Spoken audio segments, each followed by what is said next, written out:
हिंद, मैं किरण नाई, आप देख रहे हैं अल्पायु एक्सप्रेस। कानपुर एनकाउंटर के अंदर हो रहा है एक बहुत बड़ा खुलासा, जिसमें कि शहीद सीओ देवेंद्र मिश्रा की कुछ चिट्ठियां सामने आ रही हैं।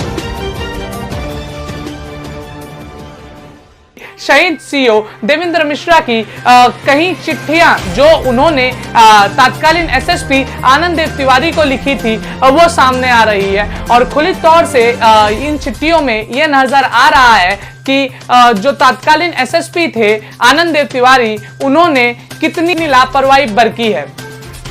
इस चिट्ठियों में खुली तौर से लिखा हुआ है कि अगर विकास दुबे को रोका नहीं गया तो विकास दुबे कोई बड़ी घटना को अंजाम दे सकता है। और इसी चिट्ठी में यह भी उल्लेख था कि विनय तिवारी, एसएचओ विनय तिवारी विकास दुबे की अवैध चीजों में मदद कर रहे हैं और उनके साथ साठगांठ बनाकर कोई बड़ी घटना को घटित कर सकते हैं। आपकी स्क्रीन पर वो चिट्ठियां आती होंगी और उनमें जो उल्लेख किया हुआ है आप वो खुद अपनी आंखों से देख पा रहे रहोगे।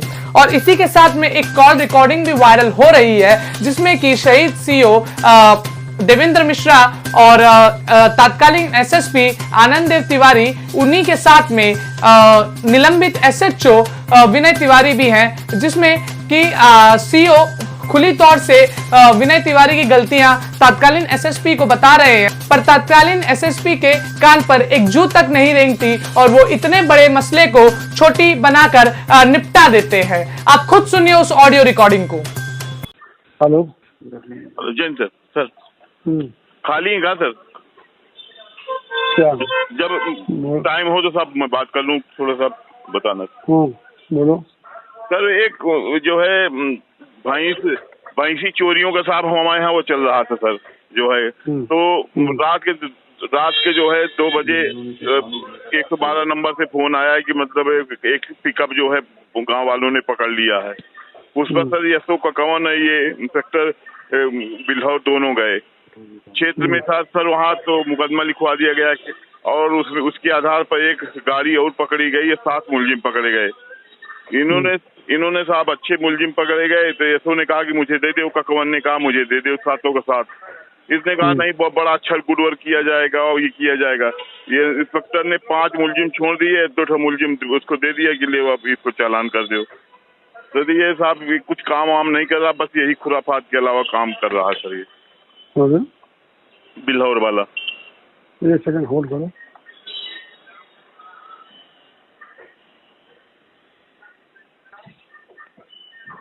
यार वो मंगवाओ वहाँ से चार्जर, इसका वाला अंदर है।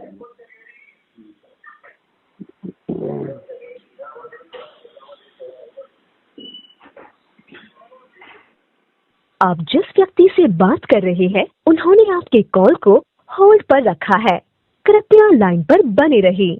The person you are speaking with has put your call on hold. Please stay on the line. आप जिस व्यक्ति से बात कर रहे हैं। Hello Jain sir. जी सर।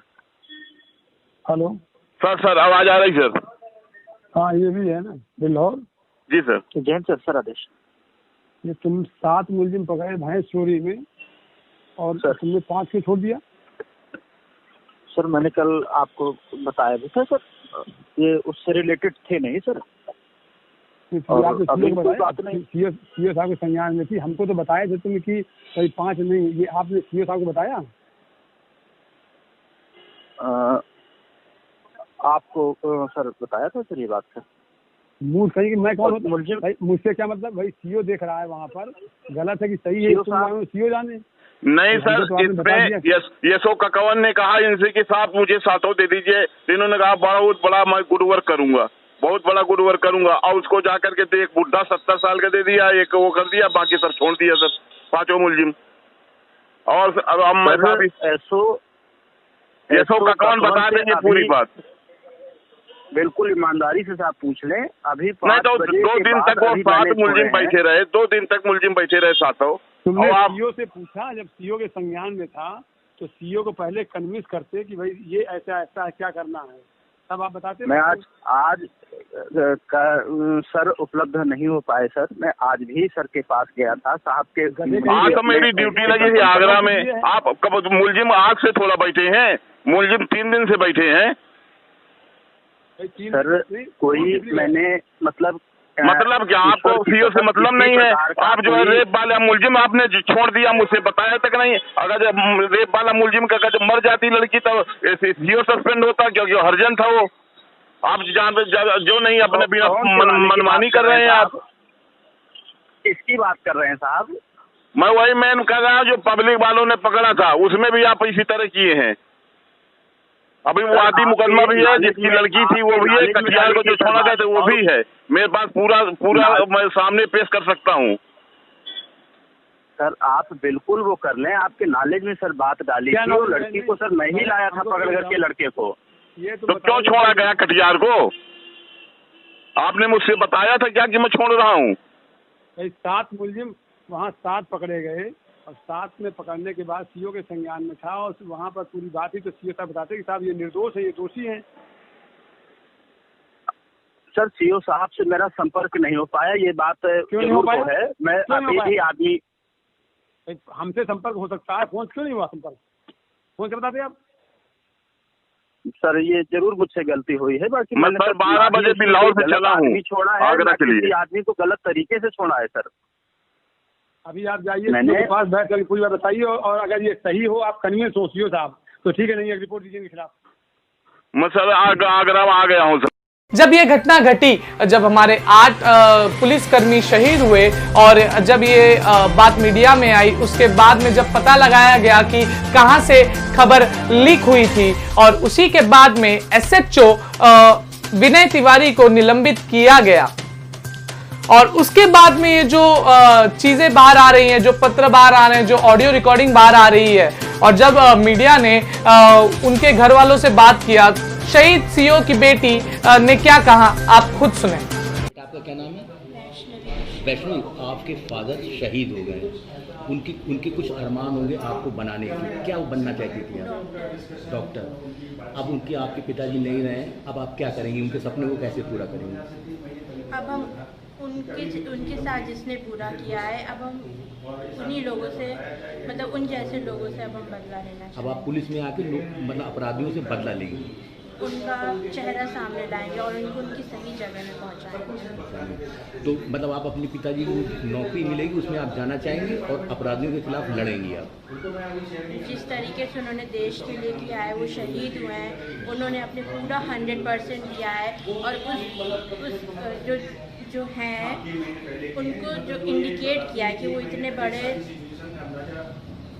मतलब टेररिस्ट थे, इनका इतने केस चल चुके हैं, लेकिन तब भी उनका कुछ नहीं हुआ था। अभी वो मेरे डैड की वजह से ही हमें लगता है इंडिकेट हुए हैं। तो ऐसे अभी कई लोग हैं जो अभी भी छुपे हैं।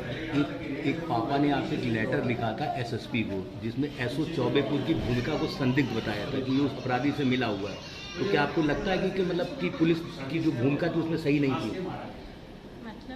जो थानाध्यक्ष चौबेपुर थे, उसकी शिकायत आपके पापा ने एसएसपी को लेटर लिख के करी थी। उसमें कहा था कि जो एसओ है ये अपराधी। सब हम ही ने उनके व्हाट्सएप मैसेजेस और उनकी जो प्राइवेट फाइल्स थी, उनके सारे डॉक्यूमेंट्स में हमने और मौसा जी ने सब देखा, तो उसकी वजह से हम लोग ने आज ही सारा जो है मीडिया के सामने सारा रिकॉर्ड कर। नहीं तो आपके पापा ने एसएसपी को लिखा था विनय तिवारी के लिए, और एसएसपी के साथ रिकॉर्डिंग भी, एसएसपी आनंददेव तिवारी के साथ तीनों मतलब कॉन्फ्रेंस में रिकॉर्डिंग भी है उनकी। आपके पापा ने एसएसपी आनंददेव तिवारी को बोला कि सीओ की जो इंस्पेक्टर है इसकी भूमिका संदिग्ध है, और पूरी रिकॉर्डिंग और आनंददेव तिवारी ने इंस्पेक्टर को लाइन पे लेकर उसको डांटा। यही कहना चाहती हैं? लेकिन उसके बावजूद फिर मतलब विनय तिवारी की भूमिका संदिग्ध रही और पुलिस ने कोई कार्रवाई नहीं की। इस बात का आपको दुख है कि आपके पिता ने शिकायत की और उच्च अधिकारी ने कोई कार्रवाई नहीं की? ही कंप्लेन करी थी अपने उच्च अधिकारियों से, एसएसपी से, इसके रिगार्डिंग विनय तिवारी के, लेकिन तब उस पर कोई एक्शन नहीं लिया गया। सर इस पर क्या, किसकी चूक मानेंगे? देखिए, अभी मीडिया के माध्यम से इस पत्र की जानकारी मिली है कि इस तरह की रिपोर्ट तत्कालीन क्षेत्राधिकारी ने सीओ एसएचओ चौबेपुर के विरुद्ध दी थी। इस फाइल को हम लोग एसएसपी कार्यालय से मंगा रहे हैं कि क्या रिपोर्ट थी, किस तरह के आरोप उसमें लगाए गए थे विनय तिवारी के ऊपर और उस पर क्या कार्रवाई हुई। आरोपों की जो गंभीरता मीडिया के माध्यम से देखने को मिल रही है, इसको हम लोग वेरीफाई करके जो भी उचित कार्रवाई होगी वो करी जाएगी, कड़ी से कड़ी कार्रवाई इसमें होगी। तो पूरा प्रकरण हम लोग पहले समझ लें, उसके बाद इसमें कार्रवाई से अवगत कराया जाएगा। सर एसएसपी अब डीआईजी एसटीएफ हो गए हैं, तो कहीं ना कहीं एक वो लिंक तो नहीं है जिसकी वजह से अभी तक वो बचता चला आ रहा है विकास दुबे? देखिए, अब ये सब पूरी फाइल देखने के बाद, समझने के बाद ही कुछ इस बिंदु पर बोला जा सकता है। ये जो घटना घटित हुई है जिसमें कि विकास दुबे ने हमारे 8 पुलिस कर्मियों को मौत के घाट उतार दिया और बिना कोई चिंता किए कानून का आज कानून के हाथ से दूर है, कानून के शिकंजे से दूर है, तो ये समझ में आता है कि कहीं ऐसे पुलिसकर्मी भी हैं जो पुलिस को शर्मसार कर दे रहे हैं। जैसे कि एक जगह आप देखें विनय तिवारी जो कि अपराधी के साथ मिलकर अपराधी को सहयोग कर उसे एक बड़ा अपराधी बनाते हैं। वहीं पर कुछ ऐसे पुलिसकर्मी भी हैं जो ऊंचे ओहदे पर हैं, जो एसएसपी के ओहदे पर हैं। अगर उन्हें कोई पुलिसकर्मी किसी पुलिसकर्मी की कंप्लेंट देते हैं तो उनके कानों पर जू तक नहीं रेंगती। तो ये कहां तक सही है और कहां तक गलत है, ये मैं आप जनता पर छोड़ता हूं कि आप लोग क्या सोचते हैं कि ऐसे चीजों पर कैसी प्रतिक्रिया होनी चाहिए या क्या बदलाव आना चाहिए सरकार में या पुलिस डिपार्टमेंट में। जय हिंद।